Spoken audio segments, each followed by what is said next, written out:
রাজ্যের সর্বশিক্ষা অভিযান বিভিন্ন যে স্কুল রয়েছে সেই স্কুলগুলোতে তোমাদের ক্লার্ক এবং প্রাইমারি টিচার পোস্টে নিয়োগ করা হচ্ছে। যেখানে যোগ্যতা যেটি প্রয়োজন সেটা হলো উচ্চ মাধ্যমিক, অর্থাৎ যে কোনো শাখায় উচ্চ মাধ্যমিক পাশ হলেই আবেদন করা যাবে। বয়স যেটি প্রয়োজন সেটা হলো ন্যূনতম 18 বছর, ম্যাক্সিমাম বয়স হচ্ছে 45 বছর। বাংলা ভাষা অবশ্যই তোমাদের জানা দরকার, ছেলে মেয়ে উভয় প্রার্থীরাই আবেদন করতে পারবে। 11ই জুলাই ইন্টারভিউ সরাসরি কন্ডাক্ট হবে এবং তার জন্য তোমাদের অনলাইন আর অফলাইন দুরকম ভাবেই তোমাদের ফর্ম ফিল আপ করা যাচ্ছে। কিভাবে তোমরা ফর্ম ফিল আপ করবে একদম স্টেপ বাই স্টেপ এই ভিডিওর মাধ্যমে থাকবে। ভিডিওটা প্রত্যেকের জন্য খুব ইম্পর্টেন্ট, অবশ্যই বেশি করে শেয়ার করে দাও। তো দেখো, প্রথমে আমি নোটিশটা ওপেন করে নিয়েছি। দেখো, সর্বশিক্ষা অভিযান রিক্রুটমেন্ট 2026 এর কি কি বলা হয়েছে ভালো করে আগে বুঝে নাও। দেখো, প্রথমত হচ্ছে জব লোকেশন, ওয়েস্ট বেঙ্গলের মধ্যেই জব লোকেশন হচ্ছে। রিক্রুটমেন্ট টাইপ হচ্ছে স্কুল টাইপ জব, অর্থাৎ স্কুলেতে তোমাদের এই নিয়োগটি করা হচ্ছে। এবং এখানে প্রাইমারি টিচার রয়েছে, অ্যাকাউন্টেন্ট পোস্ট রয়েছে এবং তোমাদের লোয়ার ডিভিশন ক্লার্ক অর্থাৎ এলডিসি ক্লার্কের পোস্ট রয়েছে। তোমাদের এখানে এডুকেশন কোয়ালিফিকেশন কি প্রয়োজন? যারা প্রাইমারি টিচারের জন্য আবেদন করবে তাদের ক্ষেত্রে গ্র্যাজুয়েশন যোগ্যতা, যারা অ্যাকাউন্টেন্ট পোস্টের জন্য আবেদন করবে তাদের বিকম পাস যোগ্যতা এবং যারা লোয়ার ডিভিশন ক্লার্কের জন্য আবেদন করবে তাদের উচ্চ মাধ্যমিক পাস যোগ্যতা। যে কোনো শাখায় উচ্চ মাধ্যমিক বা গ্র্যাজুয়েশন পাস হলেই তুমি অ্যাপ্লাই করতে পারবে, ঠিক আছে? তো এর পরবর্তী কি বলা হয়েছে দেখো, এখানে এজ লিমিট হচ্ছে ন্যূনতম বয়স হচ্ছে 18 বছর আর ম্যাক্সিমাম বয়স হচ্ছে 45 বছর। সিলেকশন প্রসেস হচ্ছে ডাইরেক্ট ইন্টারভিউ। 11ই জুলাই 2026 এই ডেটে তোমাদের ইন্টারভিউ কন্ডাক্ট হবে এবং অ্যাপ্লিকেশন যে প্রসেস সেটা হলো অনলাইন এবং অফলাইন দুরকম মাধ্যমেই তোমাদের আবেদন করা যাচ্ছে। তোমরা যে কোনো মাধ্যমেই আবেদন করতে পারো, ঠিক আছে? তো চলো, এর পরবর্তী কি? এর পরবর্তী হচ্ছে তোমাদের এইটাই হচ্ছে তোমাদের অফলাইন যে ফর্ম, এই অফলাইন ফর্মটা তোমাদের ফিল আপ করতে হবে এবং এই ফর্মে যদি তুমি কোনো গন্ডগোল করো, যেহেতু তোমাদের কোনো আবেদন মূল্য লাগছে না, নো অ্যাপ্লিকেশন ফি, তাহলে সেক্ষেত্রে তোমাদের ফর্মটা নির্ভুলভাবে ফিল আপ করতে হবে। ওকে, আচ্ছা, তো দেখো তোমাদের কিভাবে ফিল আপ করবে সেটা তোমাদের দেখিয়ে দিই। প্রথমে হচ্ছে তোমার নাম সম্পূর্ণ ক্যাপিটালে, তোমার নামটা এখানে লিখবে। ফাদার নেম দেবে, মাদার নেম দেবে, পার্মানেন্ট অ্যাড্রেসের সম্পূর্ণ ডিটেলসটা তোমাদের দিতে হবে। তোমার মোবাইল নাম্বার দিতে হবে, তোমার ইমেল আইডি দিতে হবে, তোমার জেন্ডার দিতে হবে, তুমি মেল থেকে না ফিমেল থেকে সেটা দিতে হবে। তোমার ডেট অফ বার্থ এখানে মেনশন করতে হবে, ম্যারিটাল স্ট্যাটাস, তুমি ম্যারিড না আনম্যারিড সেটা মেনশন করবে। আধার কার্ডের নাম্বারটা অবশ্যই তোমাদের দিতে হবে। এবার চলে আসছি এডুকেশন কোয়ালিফিকেশন। আচ্ছা, যারা যারা এই ভিডিওটা দেখছো, তোমরা কোন জেলা থেকে এই ভিডিওটা দেখছো অবশ্যই তোমরা প্রত্যেকে তোমার জেলার নামটা অবশ্যই কমেন্টে জানাবে, যাতে তোমাদের কাছে যদি জেলা ভিত্তিক কোনো আপডেট থাকে সেই আপডেটটা যাতে পৌঁছে দিতে পারি। এবার দেখো, তোমাদের এডুকেশন কোয়ালিফিকেশন কি প্রয়োজন সেটা হলো উচ্চ মাধ্যমিক পাস থেকে, যেহেতু তোমাদের কোয়ালিফিকেশন স্টার্ট হচ্ছে, তোমরা এখানে মাধ্যমিক থেকেই শুরু করবে, ঠিক আছে? প্রথমে তুমি মাধ্যমিক দিয়ে দিলে, তারপরে ধরো তুমি উচ্চ মাধ্যমিক দিলে, তারপরে যদি তুমি গ্র্যাজুয়েশন দিতে চাও সেটা তুমি দিতে পারো। এবার যে পোস্টে আবেদন করবে সেই পোস্টের নিরিখে তোমাদের কোয়ালিফিকেশন দিতে হবে। ওকে, তো প্রথমে হচ্ছে এডুকেশন কোয়ালিফিকেশন, তারপরে হচ্ছে কোন বোর্ড থেকে পাস করেছো বা কোন ইউনিভার্সিটি থেকে কোন ডিভিশনে পাস করেছো, কি কি সাবজেক্ট ছিল এবং রিমার্ক, অর্থাৎ তোমার যদি কোনো স্টার থাকে বা তুমি যদি কোনো এমন কিছু অ্যাচিভমেন্ট করেছো, ঠিক আছে, তাহলে সেটা তুমি এখানে মেনশন করতে পারো। এরপরে হচ্ছে যদি তোমার টিচিং কোনো এক্সপিরিয়েন্স থাকে সেটা দিতে পারো, যদি না থাকে ছেড়ে দেবে।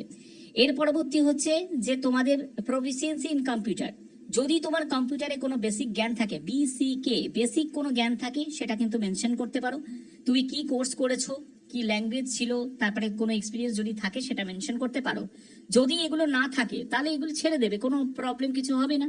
আচ্ছা, এর পরবর্তী হচ্ছে proficiency in game and sports, যদি তোমার কোনো এনসিসি বা কো কারিকুলার অ্যাক্টিভিটিস যদি থাকে, স্পোর্টস এর ব্যাপারে কোনো অ্যাচিভমেন্ট যদি থাকে সেটা তুমি এখানে মেনশন করতে পারো। যেগুলো তোমাদের এখানে কিছু মেনশন করতে পারবে না, মানে তোমার যদি সেই যোগ্যতা না থাকে, তাহলে তুমি এগুলো ছেড়ে দিতে পারো, কোনো অসুবিধা নেই। ওকে, এরপরে হচ্ছে লিগাল ডিক্লারেশনের জায়গা চলে আসছে, যেখানে বলছে যে ডিটেলস অফ এনি যেটা disciplinary vigilance or criminal case, যদি তোমার এগেনস্টে কোনো ক্রিমিনাল কেস যদি কোনো থাকে তাহলে সেটা তুমি মেনশন করতে পারো, আর যদি না থাকে তাহলে এই জায়গাটা তুমি ছেড়েও দিতে পারো। এছাড়া তুমি NA বলে মেনশন করেও দিতে পারো, ঠিক আছে? এরপরে হচ্ছে রেফারেন্স হিসাবে তুমি দুজনের নাম, রিলেশন এগুলো কিন্তু এখানে মেনশন করতে পারো, তার অ্যাড্রেস, কন্ট্যাক্ট ডিটেলস মেনশন করতে পারবে, প্লেস এবং ডেট, এবং এখানে একটি সই করতে হবে। এবার তোমাদের অনলাইনে কিভাবে ফিল আপ করবে আমি সেটাও তোমাদের এবার দেখাই। অনলাইন ফর্ম ফিল আপটা কিন্তু অনেকটাই ইজি ব্যাপার রয়েছে, আমি তোমাদের বুঝিয়ে দিচ্ছি, ভালো করে বুঝে নাও। প্রথমে হচ্ছে যে এই যে দেখতে পাচ্ছ রিক্রুটমেন্ট ফর্ম, তো প্রথমে হচ্ছে তোমার নাম সম্পূর্ণ ক্যাপিটালে, তারপরে তোমার ইমেল আইডি, তারপরে তোমার মোবাইল নাম্বার। তো অবশ্যই যে ইমেল আইডি মোবাইল নাম্বারটা দেবে সেটা যেন অ্যাক্টিভ থাকে, ঠিক আছে, সেটা একবার দেখে নেবে। তারপরে তোমার ডেট অফ বার্থটা দেবে, তুমি কোন পোস্টের জন্য অ্যাপ্লাই করছো সেই পোস্টের নামটা দেবে। যদি তুমি এলডিসি পোস্টের জন্য আবেদন করো তাহলে এলডিসি লিখবে, যদি তুমি প্রাইমারি টিচারের জন্য আবেদন করো প্রাইমারি টিচার লিখবে, যদি তুমি অ্যাকাউন্টেন্ট পোস্টের জন্য আবেদন করো অ্যাকাউন্টেন্ট এখানে টাইপ করে দেবে। এরপরে হচ্ছে এক্সপেক্টেড স্যালারি, এরপরে ম্যারিটাল স্ট্যাটাস হিসাবে তুমি ম্যারিড না আনম্যারিড সেটা তোমাকে এখানে মেনশন করতে হবে, আমি সিলেক্ট করলাম। ওয়ার্ক স্ট্যাটাসের ক্ষেত্রে দেখতে পাচ্ছ যারা ফ্রেশার ক্যান্ডিডেট তারা কিন্তু প্রত্যেকে এলিজিবল, অর্থাৎ তোমার কোনো এক্সপিরিয়েন্সের প্রয়োজন হচ্ছে না। যদি তুমি ফ্রেশার ক্যান্ডিডেট থাকো তারা কিন্তু এখানে এলিজিবল রয়েছে, তো এখানে আমি ফ্রেশার মেনশন করে দিলাম। এরপরে হচ্ছে টোটাল ওয়ার্ক এক্সপিরিয়েন্সে, তো এইটার কোনো প্রয়োজন আর থাকছে না। যদিও যদি তোমার এখানে মানে না মেনশন করলে যদি তোমার সাবমিট না নেয় তাহলে তুমি এখানে 0 দিয়ে দেবে, ঠিক আছে, তাহলেই হয়ে যাবে। এরপর হচ্ছে সব থেকে গুরুত্বপূর্ণ জায়গা হচ্ছে রিজিউম মানে বায়োডাটা, একটা সুন্দর করে বায়োডাটা তৈরি করতে হবে। এবার যদি বায়োডাটা রিলেটেড যদি ভিডিও চাও তাহলে অবশ্যই তোমরা কমেন্ট করো, যদি ম্যাক্সিমাম কমেন্ট আসে, যদি ম্যাক্সিমাম কমেন্ট আসে, আবার বলছি যদি ম্যাক্সিমাম কমেন্ট আসে তাহলে অবশ্যই তোমাদের বায়োডাটা রিলেটেড আমি ভিডিও দেব। এবং এখানে দেখো তোমাদের পরবর্তী হচ্ছে রিজিউমের ক্ষেত্রে তোমাদের সেই বায়োডাটাটা পিডিএফ ফরম্যাটে তোমাদের এখানে আপলোড করতে হবে, ঠিক আছে।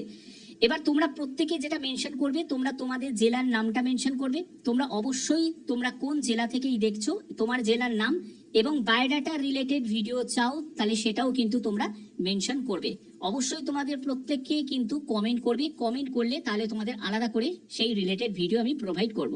ওকে, এর পরবর্তী হচ্ছে একটা ডেসক্রিপশন বলে একটা অপশন তোমরা দেখতে পাচ্ছ, যদি তোমার কিছু ইনফরমেশন দেওয়ার থাকে তাহলে তোমার সেটা মেনশন করতে পারো, যদি না দেওয়ার থাকে তুমি ছেড়ে দিতে পারো, কারণ এখানে কোনো রেড স্টার নেই। তারপরে তোমরা সিম্পলি সাবমিট করে দেবে। তো এই ছিল তোমাদের এখানে ফর্ম ফিল আপটা। ওকে, বোঝাতে পারলাম। এবার এটা গেল হচ্ছে অনলাইনে। আর যদি তোমরা অফলাইনে করো তাহলে তোমাদের বললাম যে অফলাইনে যে ফিল আপটা করবে সেই ফিল আপটা তোমাদের করতে হবে, ঠিক আছে। এবং তোমাদের এই অফলাইনে যে ফর্মটা এটা তোমাদের কতদিনের মধ্যে পাঠাতে হবে? 15 দিনের মধ্যে। কোন ঠিকানায় তোমাদের ইন্টারভিউ হবে সবকিছু বলছি, দেখো। এখানে তোমাদের শর্টলিস্টেড ক্যান্ডিডেটকে শর্টলিস্টেড করা হবে এবং 11ই জুলাই 2026 এই ডেটে সৈনিক শিক্ষা নিকেতন এই যে জায়গাটা দেখতে পাচ্ছ এখানেই তোমাদের ইন্টারভিউটা কন্ডাক্ট হবে। এবং আরেকটি জায়গা তোমরা দেখতে পাচ্ছ তোমাদের একটা রিটিন টেস্টের ব্যাপারে বলা রয়েছে। দেখো রিটিন টেস্টটা কিন্তু হতেও পারে নাও হতে পারে, যদি তোমাদের রিটিন টেস্ট হয়ও যদি, কারণ সেম ডেতে যদি হচ্ছে তাহলে সেক্ষেত্রে তোমাদের ওই 11ই জুলাই হয়তো তোমাদের একটা হয়তো 30 থেকে 40 নম্বরের হয়তো তোমাদের মানে রিটিন টেস্ট তোমাদের নিতে পারে, বাট সেটা কিন্তু নাও নিতে পারে বা নিতেও পারে, সেটা কিন্তু একটা ব্যাপার কিন্তু রয়েছে। বাট ইন্টারভিউ যে হচ্ছে সেটা কিন্তু কনফার্ম, এবং 11ই জুলাই তোমাদের ইন্টারভিউ হচ্ছে। এবং তোমাদের যেটা করতে হবে, তোমাদের এই যে অ্যাপ্লিকেশন, তুমি যে অ্যাপ্লিকেশন করলে সেই অ্যাপ্লিকেশন, তোমার এডুকেশনাল সার্টিফিকেট, বায়োডাটা, তোমার যাবতীয় যা যা সার্টিফিকেট রয়েছে সেটা অরিজিনাল এবং self attested copy, self attested যে ফটোকপি সেটাকে কিন্তু তোমাদের সঙ্গে নিয়ে যেতে হবে, ঠিক আছে। এবার তোমরা কোথায় নিয়ে যাবে, দেখো তোমাদের বলছে 15 দিনের মধ্যে, যে ডেটে অ্যাডভার্টাইজমেন্টটা রিলিজ হয়েছে তার 15 দিনের মধ্যেই কিন্তু এটা তোমাদের পাঠাতে হবে। তোমরা চাইলে অফিসিয়াল ওয়েবসাইট থেকেও তোমরা বায়োডাটাটা ফিল করে, যেরকম তোমাদের দেখালাম এই যে অনলাইনে বায়োডাটা আপলোড করে তোমরা সাবমিট করেও তোমরা করতে পারো। এছাড়া তোমাদের অফলাইনে যেরকম দেখালাম সেরকম করেও তোমরা করতে পারো, ঠিক আছে। এছাড়া তোমাদের এখানে ইমেল আইডি দেওয়া রয়েছে, সেখানেও তোমরা ইমেল করতে পারো, 15 দিনের মধ্যেই করতে হবে। তো দেখো এবার তোমাদের কোন কোন পোস্ট রয়েছে।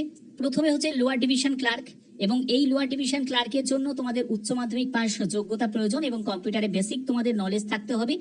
40টি শব্দ প্রতি মিনিটে ইংলিশে, 30টি শব্দ প্রতি মিনিটে হিন্দিতে, বা তোমাদের 20টি শব্দ প্রতি মিনিটে বাংলাতে, ঠিক আছে। যে কোনো ল্যাঙ্গুয়েজে তুমি টাইপ টেস্ট দিতে পারবে। এবং ডিজারেবল কোয়ালিফিকেশন হিসাবে যদি তোমার ফ্লুয়েন্সি ইংলিশ থাকে তাহলে তুমি অগ্রাধিকার পাবে, বাট না থাকলেও আবেদন করা যাবে। এজ হচ্ছে 18 থেকে 35 বছর, 1 জুলাই 2026 হিসাবে, ঠিক আছে। এবং পরবর্তী যে পোস্ট সেটা হলো অ্যাকাউন্টেন্ট পোস্ট। অ্যাকাউন্টেন্ট পোস্টের জন্য বিকম পাস যোগ্যতা প্রয়োজন, টাইপিং স্পিড টেস্ট তোমাদের থাকতে হবে, 40টি শব্দ প্রতি মিনিটে তোমাদের ইংলিশে টাইপিং স্পিড থাকতে হবে। এবং এখানে দেখো তোমাদের ডিজারেবল কোয়ালিফিকেশন হিসাবে যদি তোমার ট্যালি জানা থাকে তাহলে তুমি অগ্রাধিকার পাবে। এখানে বয়স হচ্ছে ন্যূনতম 18 বছর, ম্যাক্সিমাম হচ্ছে 42 বছর, 1 জুলাই 2026 হিসাবে। পরবর্তী যে পোস্টটি রয়েছে সেটা হলো পিআরটি মানে প্রাইমারি টিচার। এখানে তোমাদের গ্র্যাজুয়েশন 50% নাম্বার নিয়ে থাকতে হবে। উচ্চ মাধ্যমিকে গ্র্যাজুয়েশন থাকতে হবে এবং তোমাদের উচ্চ মাধ্যমিকে 50% নাম্বার থাকতে হবে, ডিএলএড যোগ্যতা থাকতে হবে, যদি থাকে তাহলে অ্যাপ্লাই করা যাবে। এবং এখানে দেখো 21 থেকে 45 বছর 1 জুন 2026 হিসাবে, অর্থাৎ তোমাদের ন্যূনতম বয়স হচ্ছে 18 বছর আর ম্যাক্সিমাম বয়স রয়েছে 45 বছর, সবকটা পোস্টের ক্ষেত্রে মিলিয়ে। তো তোমাদের এই যে নিয়োগ করা হচ্ছে সেটা সৈনিক শিক্ষা নিকেতন পুরুলিয়াতে এই নিয়োগটি করা হচ্ছে, ঠিক আছে। তো যারা যারা তোমরা আবেদন করবে, তোমরা যে কোনো জেলা থেকে আবেদন করতে পারো। অল ডিস্ট্রিক্টের ক্যান্ডিডেট কিন্তু অ্যাপ্লাই করতে পারে, অর্থাৎ তোমরা 23 জেলার প্রতিটি জেলার ক্যান্ডিডেট কিন্তু এখানে অ্যাপ্লাই করতে পারো।